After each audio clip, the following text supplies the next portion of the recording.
to Josh in the booth with the while the camera. Y'all. Thank y'all for joining us for another episode of True Talk. Call it Josh Trailer House.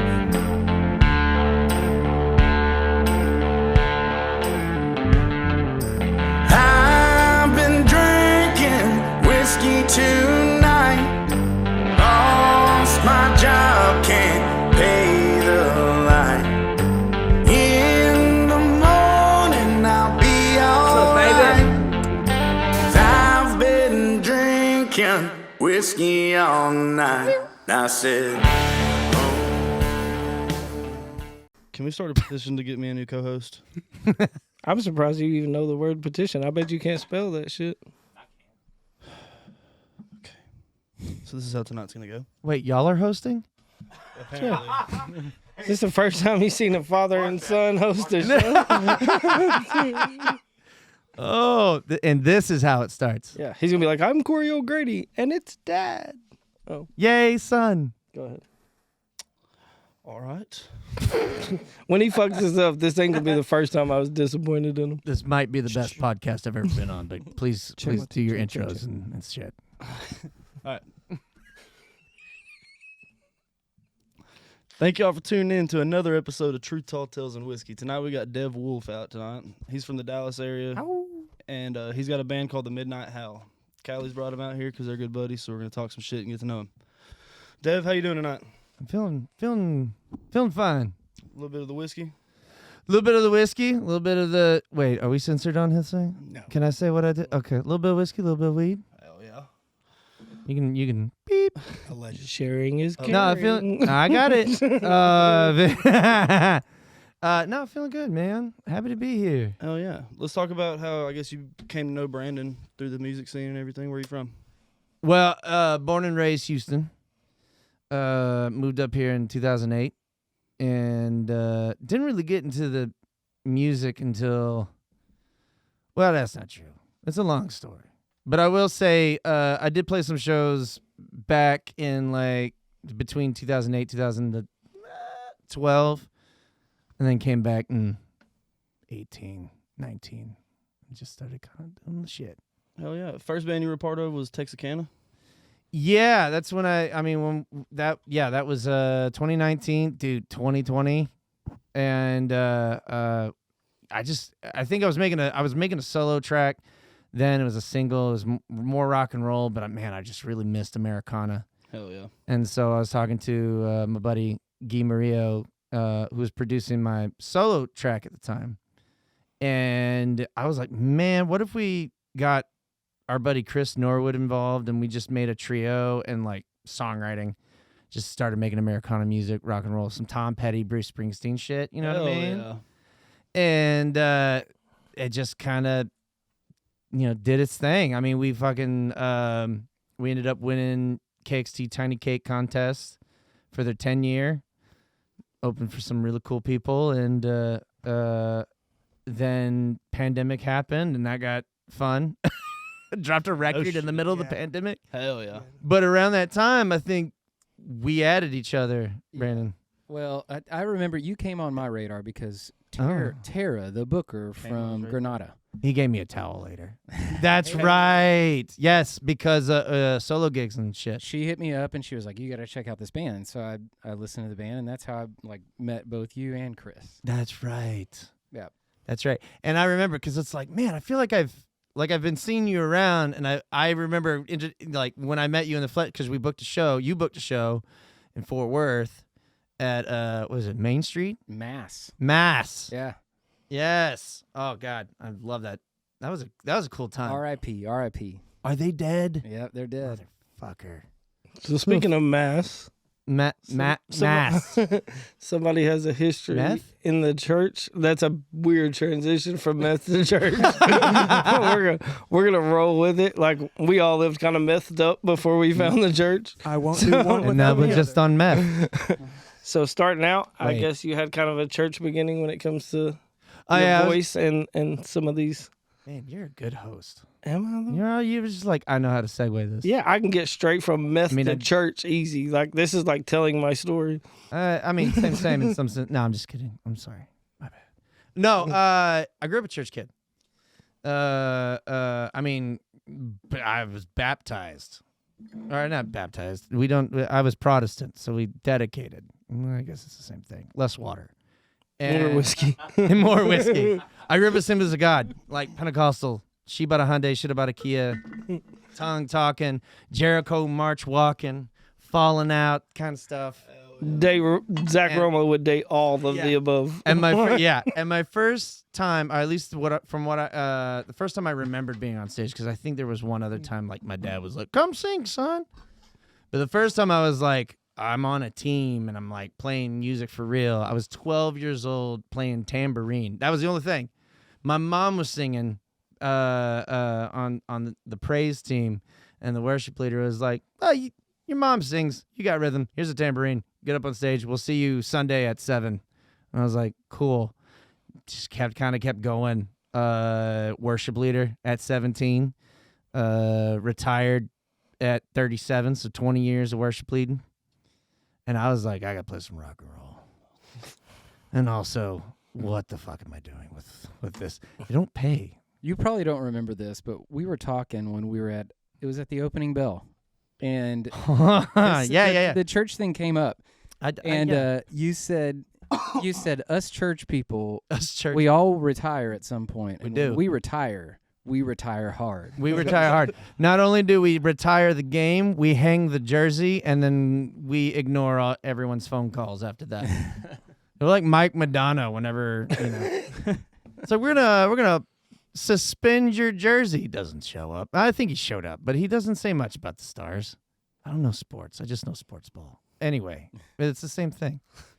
But no, it was 2020. I got into some Ram Dusk and some meditation, smoked a lot of grass, and was like, yeah, no, I'm good. I'm good, homie.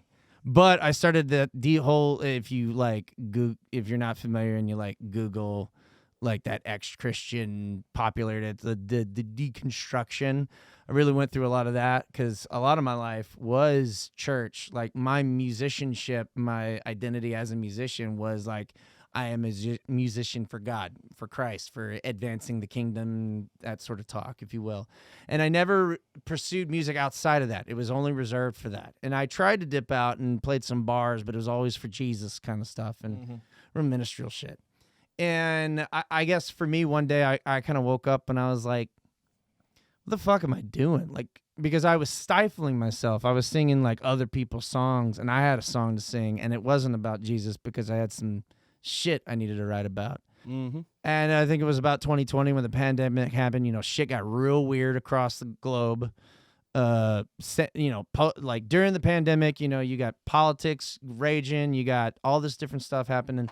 And during that time, I was like, man, I don't know if I can keep doing this either with the religion. And so I kind of started getting into that. And so, my songwriting started to kind of develop a little bit more on love songs, breakup songs, but also like real shit about, finding my way or exploring something else. Or, whenever I write love songs, it's talking about like making love to the universe, baby. You know what I mean? Like in the elevator for a cosmic affair, we're just going to the sky. The church didn't like that?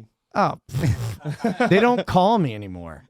No, I stopped answering phone calls and they stopped asking. But you learn that you got to pay bills and you can't do it volunteering. So yeah, you got to make room for everything else. Yeah. Yeah. But I started getting into, it was around the time I did Texarkana. I had already kind of exited that role. Started playing Texarkana, writing some rock and roll and Americana, and I was just like, yeah, this is cooler. And I get free beer for it, so I'm not too mad about it. So I've heard you mention Americana, multiple times. What does that mean to you? What is that genre? We could get into the historical part where I believe it is a evolution of outlaw country, but I've come to the conclusion that, at least for myself, it's almost like the songwriter's genre. So it's like, Tom Petty makes Americana records, but Bruce Springsteen makes Americana records, and then you got Bob Dylan, who's folk, and then you got, all this different stuff. It all kind of fits under that, and then especially with me being a little more Southern in approach, it kind of fits right in. Even when I'm trying to be as rock and roll as fucking can be, it's like, well, it's got there's no southern vibes to it. So yeah, I've always just been, that's kind of Americana to me. Okay.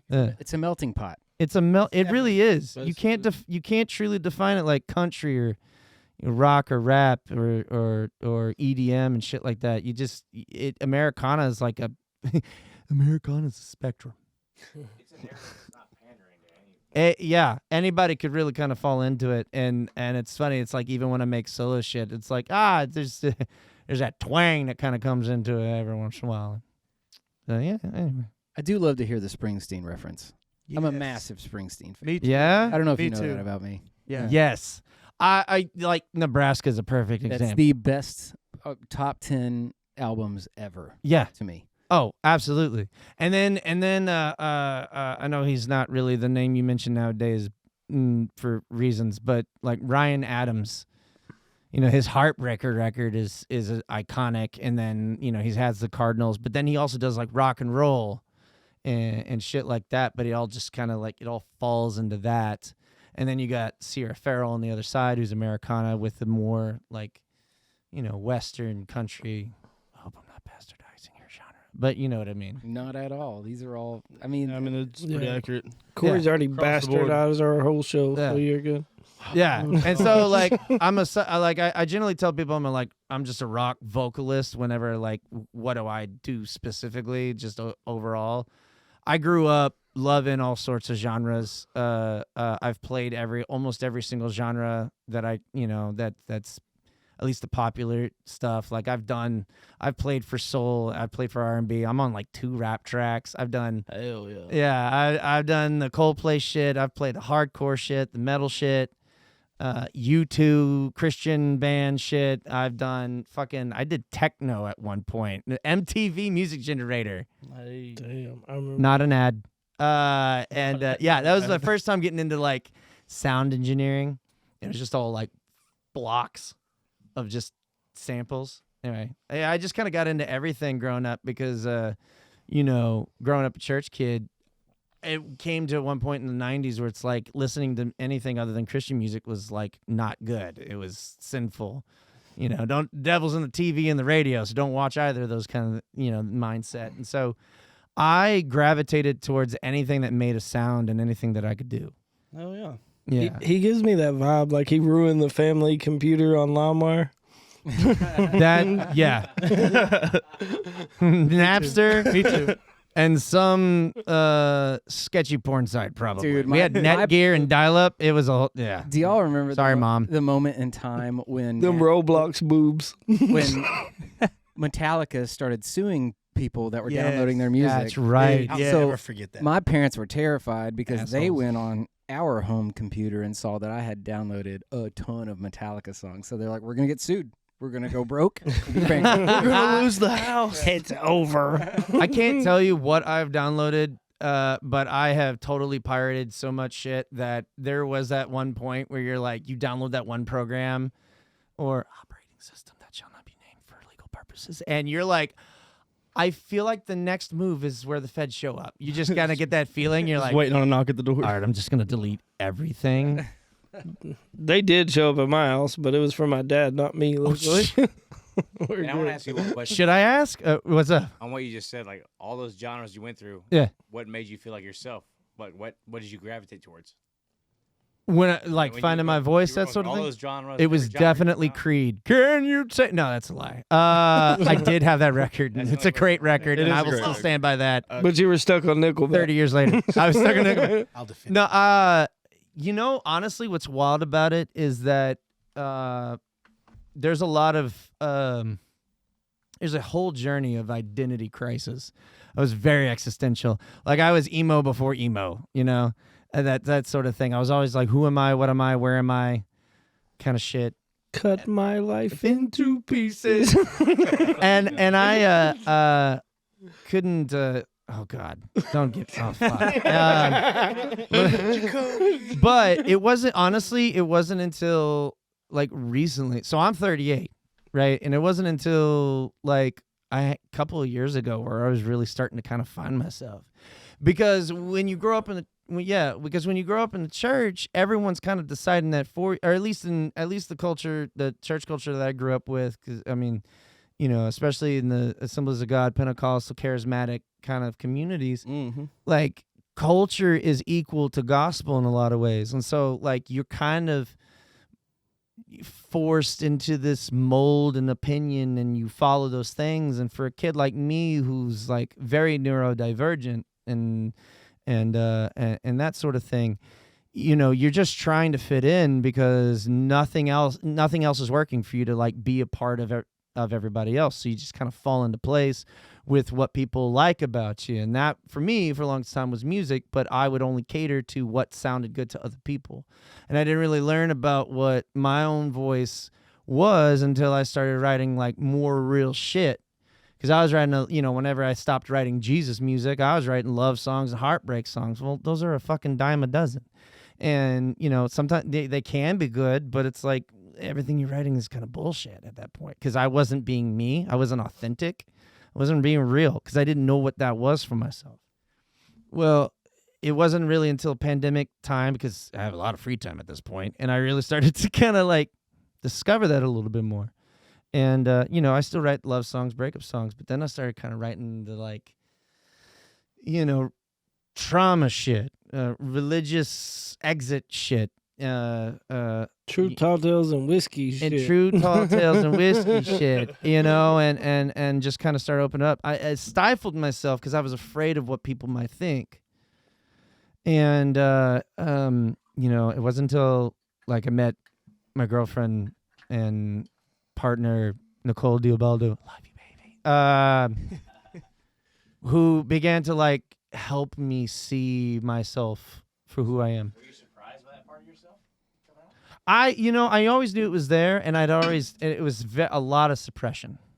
I suppressed it, I was afraid to be me, because every time I tried to be me, people had something to say about it, and I was always afraid, to accept that criticism about myself. And so finally one day it's just like, it's like it's that moment when you're a church kid, but you write a song and you're like, church isn't cool. And you're like, I'm going to write goddamn in a lyric just for the sake of it. It's that moment where it's like, I'm stepping into like some real shit kind of thing. Yeah. Is this sinful? You know what I mean? That's a lot better than a lot of people, because it becomes a crisis for most people that I know that were very involved in the church. They have a moment that their mind blows up and they go nuts, like for a good period of time. Or they do something illegal, like a lot of the. I think your way of doing it is like maybe the most healthy way. Where you're like, I wouldn't say, well, I speak from hindsight, but well, I want to backtrack on that. Let's do it. Bit. Yeah. So, when you got out of church music, yeah, what was that first artist that you heard that was secular, that was rock and roll, that you were just like, holy shit? Bruce Springsteen. So it was Bruce? It was definitely Bruce. I mean, I had been listening, like, okay, so I'd always like, I started getting into, outside music, years ago. You live on your own, you make those decisions, so I had already been immersed. But when I started to make that step, I was in the midst of a separation and divorce, and I had Ryan Adams' Heartbreaker record, and I had Born to Run from Bruce Springsteen, and I just played the fuck out of both those records for like a solid 2 years. I swear to God. Like, I was a stan. And I was like, just, and Bruce was the one that really did it, because he's like, I was never really a Bruce Springsteen fan. I was in my cup of tea. I was into weird shit at the time. I was an emo kid and other stuff. And anyway, I started really kind of studying him, looking at his lyrics, and I was like, some life. Okay, I get it. I fucking love Bruce. I just kind of went. I tend to gravitate toward things that when I start to like them, I kind of go real hard in the paint for like a couple of years. And like Josh with Ashley's. Sounds like your dating life. Wait, it's horrible. We don't talk about my dating. Okay, all right. Also, how you spell Ashley? I think. No, I'm just kidding. apologize. You for can that. spell Ashley any way. I'll date any Ashley unless they have 2 L's. I've took way too many L's to deal with 2 L's. There's Any other Ashley's with spelling 2 I'm L's? good with. He rehearsed that line in the mirror before he He came. shit. Swear to God. Well, that was better than you flexing. He's got muscles. He did push-ups before coming in. I will ask, you did do, so one of the sort of electronic-ish things that you did was the undercover thing. Oh, fucking Tyler Martin. And that's the Grady tie-in. Oh, Yeah. no shit. Oh, Yeah. shit. Yeah. So yeah. so Tyler's plays lead guitar for Grady Spencer, and hi Grady, hi Tyler, hi everybody, and we were roommates. Tyler and I were roommates. We had been friends for like years, back when I was doing Christian music, and anyway, yeah, I met Grady through that. Well, he started Undercovers as kind of like this cover project, and where he takes songs and revisions them into like how he would revision those songs, and it was Secret Garden. Yep. By Bruce Springsteen. Yep, which was so rad. That So was it such kind a of ties fun- in the Springsteen thing. And Yeah. Cole Reisner did one, who was on That's the show right. before, too. He Yeah. crushed it. That track did. did really well too. Running on Empty, man. That's I sang backup on that. really. Yeah, I'm on that one too. I was obsessed with that song. I listened to that song so much, just on repeat. The same with yours, man. Everything that the production style that he's coming out with, and the singers that he's picking to do, you know, They're are- solid. Well, did you hear the one with that he dropped with Johnny Hatcher, No, I haven't. his heard. Grady's bassist. He I guess Mr.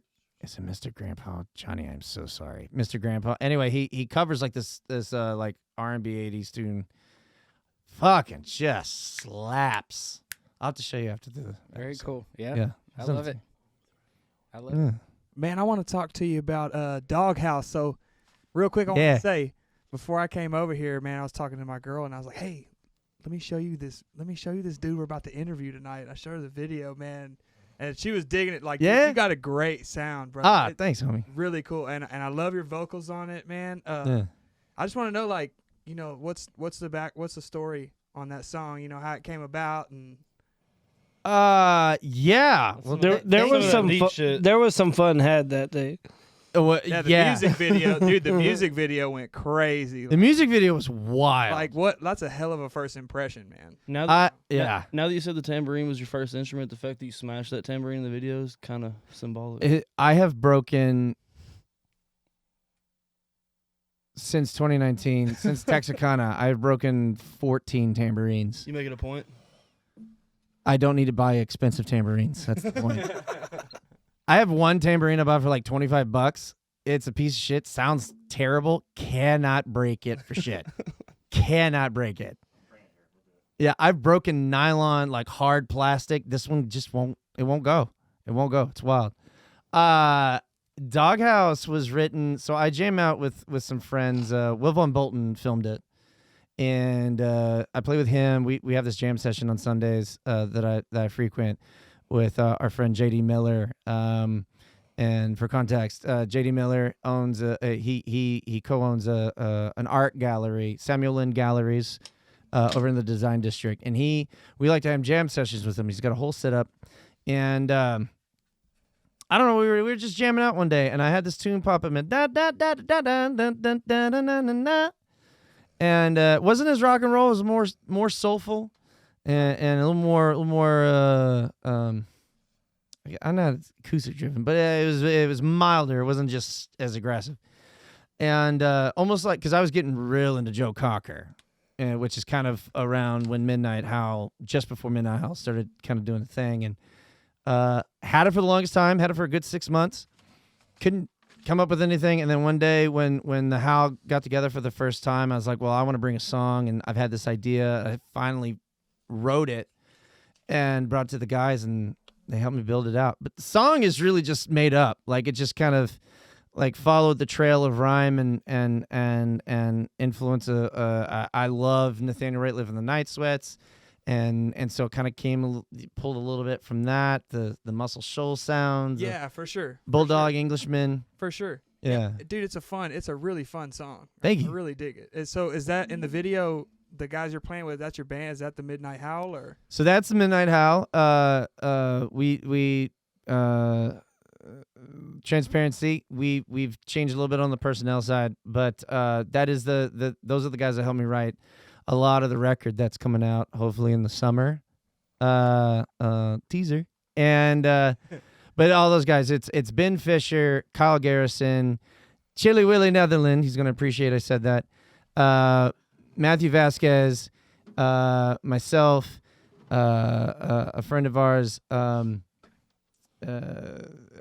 recorded it, Billy Walker, and we just Cal Kersey who helped out at the beginning, helped write the song or put the song together as well, and then that's Josh Secca on bass in the video. Well, so being that you're here on your own today, I know there's also a solo record. Gonna make shout outs. Yes, I do have a solo record coming out, and if you could talk about the band that's on that record that's going to be coming out soon. Happy to. So I'm coming out with a solo record on top of a Howl record. I'm dropping two albums in a year, like a true diva. I don't know how I'm gonna do it. I'm aiming for summer. I'll take two. Hey, come on. Maybe we'll just make it a double LP, baby. Release it at the same time. It's a whole catalog for you. But I am also in the studio mixing for with Nick Lee, who's most notably the lead guitar and singer for the Texas Gentlemen, and working with him, he's been co-writing he co-wrote. I think I could easily say like 50-50 is our songwriting and building. Amazing producer, and he brought in the boys from the Gents. So I got Paul Grass on drums, Scott Lee on bass, Evan Jacobs, who notably played with Polyphonic Spree, Mid-Lake at the very beginning, and Mackenzie Adams, who is the backing vocalist for the Black Crowes, and Nick Lee's beautiful fiance. So a wonderful crew who hopped on this record, and they've been really great. It's gonna be rad. It's sick. It's psychedelic, very psychedelic. Dude, the first line I ever waited for to get was me and Paco, and it was when the Texas Gents came out with that first EP. Pablo. Yeah. And Pablo was proud of, and Charlie Crockett was playing that day. It was like it was a record store day, so it was at Good Records, the old location. The old location. Yeah, the good location. Yeah, I love Good Records. That's the first line that I ever stood in line to get one. that EP was the Texas Gents. They are incredible. I can't speak for what they're doing, but they got some really great stuff, and that they've been dreaming up. I'll leave it at that. Yeah. But they've been really great, and Nick's been awesome. Those boys, every single one of them are sweethearts, and a lot of good hangs. Yeah, they're good people. So to put a little bow and a spin on this whole deal here. Someone's been Googling. Let's talk about your history in ballet. Well, I got a great Perrier. Hell yeah. Sorry to every ballet dancer. They are all like, Ever. It was the most painful thing you could have said. So this was last year. Pegasus Contemporary Ballet reached out to me and asked me and Elkin Pruitt and We Them Grays to offer our music and play live with the ballet at the Moody Performance Hall in Dallas, Texas. That's actually dope. Yeah, that was That's actually really cool. They're like, would you want to do this? I was like, making fun of him, and that's like the coolest thing ever. And I'm like, abso-fucking-lutely, I will play the ballet. I don't know what I have to offer, but let's go. And I have a lot of acoustic stuff and a lot of unreleased stuff, and I was like, yeah, sure. So it was a guest choreographer, Daniel, cool guy, and Ojeda, Daniel Ojeda. I hope I said your last name right. And anyway, wonderful guy. Let's talk to our Mexican correspondent in the room. No sé. Yeah. Well, so he did the music. So what it was is that it was called Synergy, and it was to highlight Dallas artists, with and bringing music and dance together, because you always kind of get them separately. You dancers will dance to the track or whatever, or they'll take a track from a singer and there'll be some like out of context, or out of contact kind of collaboration. Well, in this case, instead of like me being a company instrument or musician, they brought me into the performance. So it's like, they set it up like a dive bar, and I was like talking to them instead of talking to the audience. Played 3 or 4 of my tunes, and it was a beautiful experience. It was just me, an acoustic guitar, an open room, most amazing acoustics anybody could really ask for in that moment, and it was beautiful. The dancers, the company was incredible, and they danced to my music, and I played it live for them. And one of these days, I plan on releasing that, because some of those songs that I've never released to the public are on that, and I think I'm going to leave it as an opportunity to release it as in collaboration with. I was going to ask that. Is there a video from that? Because I imagine no, there isn't public video. So I figured this out. They did film it, but dance companies only film it for educational purposes, so they don't release any of their dances to the public. But I did get permission about releasing music, and they're like, yeah, absolutely. So at least we'll get the song. I don't know how, the details are still getting figured out, but I started making the solo record, so that kind of got, postponed a little bit. But that sounds incredible. It was the most beautiful experience. Like one of those one of a kind experiences. 2 nights. And I'm glad they recorded the first and lost the second night, because the second night I had lost my voice, and so we won't talk about that. But the first night was absolutely incredible. Yeah, I was like, you need to call me and let me do this again. I want to do this more often. Like visible on stage. Yeah, that's so dope. Right there. I just spotlight. It was surreal. And I'm not too familiar with the dance world. And I've only been to one ballet, Nutcracker. I mean, it's like I've never really experienced like true contemporary ballet or in dance of any sort. I think my baby mama wrote the Nutcracker. Where's he going with this? I can think of a few directions. All right. But when I first heard, I have a solo tune out on Spotify, Dev Wulf, DEVWULF. On Spotify called Fade Out. And I have 2 versions. There's a rock and roll version. There's an acoustic version, which I do with Scarlett Deering on violin. And they took that tune, and I played that. And I swear to God, like, I'm going to be vulnerable with you guys. Your boy cried. That's dope, man. He shedded a tear. It's just one of those things. It's just a couple. Just a couple. I don't know, Mike. I'm kind of faint here, but is it a song? Stand up, then. I don't feel it. I want to still Mike. Like, Oh, come on in. Is it a song that you wrote that was kind of rocking and they loved it and you turned it into a dance ballad? No, it was a song that was rocking that I was like, man, I could totally play this in like this real haunting tone, like in it. And so the way you wrote it and the way they grabbed it, and they're like, change it. that's the one. Yeah. So it already released as like the acoustic version. It's like a completely. It adds a whole different personality to the tune. And they were like, yeah, that's the one we want to run with. And like a handful of other tunes that I just had demos of. So, yeah, it was all demo tunes minus that one. I even played a Texarkana tune, which has never been recorded, that we hope to one day accomplish. I'd hope that too. Yeah, man, it's good. It's called Brothers. I'll see if I got a demo or something like that and send it to you. Just fucking play it when we're done. I need a keyboard. Got a keyboard? Good point. Bring it next time. I mean, I got one in the house. Give me like 30 minutes to practice. So I am gonna hit up Chris next. Yes, you need to come in here and do this thing. And if you want to just come in and I'll show up. So with that being said, I ask a lot of people this: who would you recommend come on the show? Oh, I got a couple. Norwood, Chris Norwood.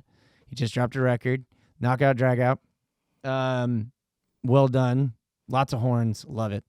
The next person I definitely would mention is in Denton, Brent Alexander. How you doing, Brent? Which camera do I point at? So I country.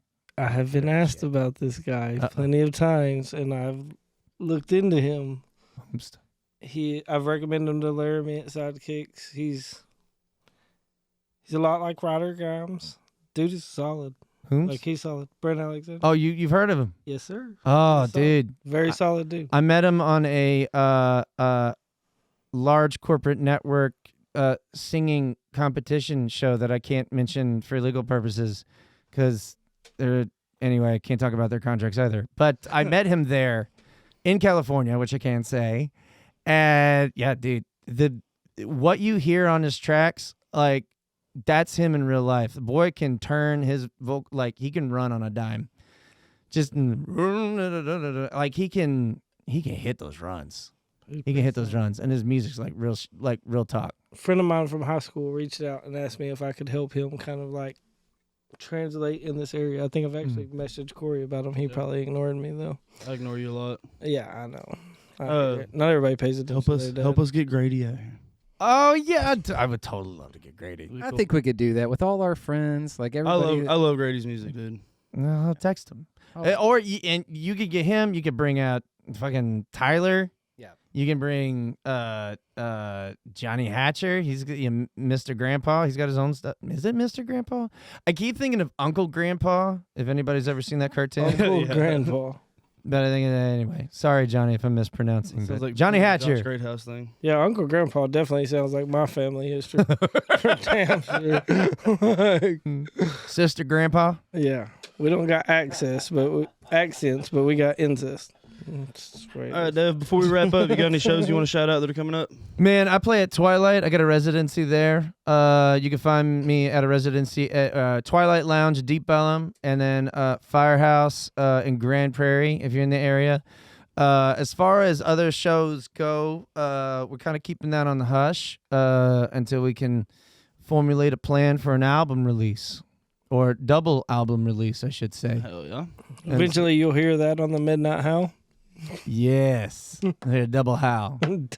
Double Howl. And I think and I'm still trying to plan out like what a double LP for a local yokel like me looks like. So that'll be fun. But it's going to be good. It's going to be a good time. And then I'll start posting more shit. But, Hell yeah. Once a month at Twilight, you can find me there for sure. Hell yeah. Sing some Bill Withers. Been a good time having you out here tonight. It was real nice to meet you. Thank you for having me. Enjoyed the shit out of your music video and the songs you recorded. Man. It was fun. Thank you for having me out, man. I'm looking forward to coming back. Hell yeah. Cheers, brother. Cheers. For sure. Cheers, everybody. Thank you. Thank y'all for joining us for another episode of Truth, Tall Tales, and Whiskey. Yeah. Sticky, nar.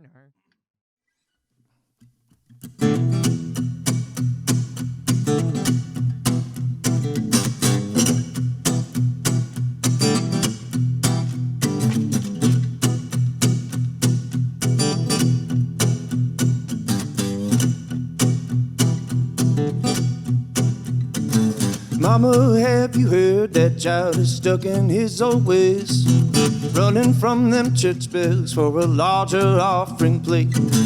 Mama, don't you worry if the Lord has heard your prayer. He told me just last weekend that the wait is worth the bear. Holy water, communion wine, Sunday morning comes twice as fine. I can mix a potion, maybe take away your fear. Lock the door behind you just before your bedtime prayer. With all of that theology, just I wonder what's upstairs. Answer lies inside of me when I shut my eyes down here. Marijuana, nicotine, psilocybin, amphetamine. Reaching out in fever dream, finding my truth in the space between. Antoinette, my love awakened, focuses out front have taken, and that passion left that I can muster up. My heart is giving in, got me living in sin. I can't keep my gate shut.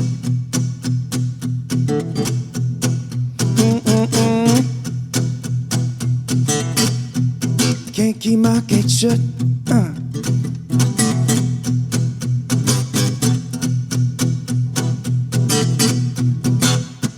Dum dum dum dum dum dum dum dum dum dum.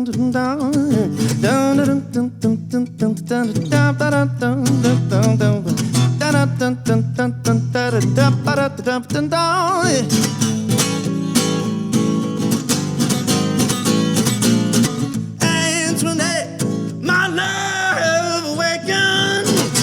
Foxes out front have taken, and that passion left that I can muster up. Heart is giving in, got me living in sin. I can't keep my gauge shut.